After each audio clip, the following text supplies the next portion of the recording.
বৈষম্য বিরোধী ছাত্র আন্দোলনের মুখে গত 5 আগস্ট পদত্যাগ করে দেশ থেকে ভারতে পালিয়ে যান প্রধানমন্ত্রী শেখ হাসিনা। তবে এবার প্রধানমন্ত্রীর পদত্যাগের বিষয় নিয়ে ভুল পাল্টেছে শেখ হাসিনার ছেলে সজীব ওয়াজেদ জয়। শনিবার ব্রিটিশ সংবাদ মাধ্যম রয়টার্সকে দেওয়া এক সাক্ষাৎকারে তিনি জানান, আমার মা শেখ হাসিনা প্রধানমন্ত্রীর পদ থেকে এখনও আনুষ্ঠানিকভাবে পদত্যাগ করেননি।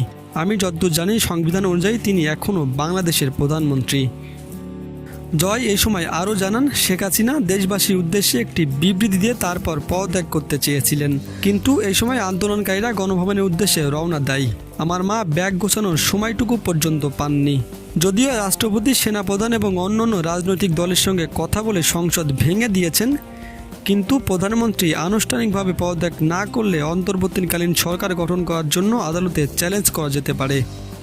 সজীব ওয়াজেদ জয় আরও বলেন, আওয়ামী লীগ দল হিসাবে আগামী নির্বাচনেও প্রতিদ্বন্দ্বিতা করবে, তবে 3 মাসের মধ্যে নির্বাচন হতে হবে।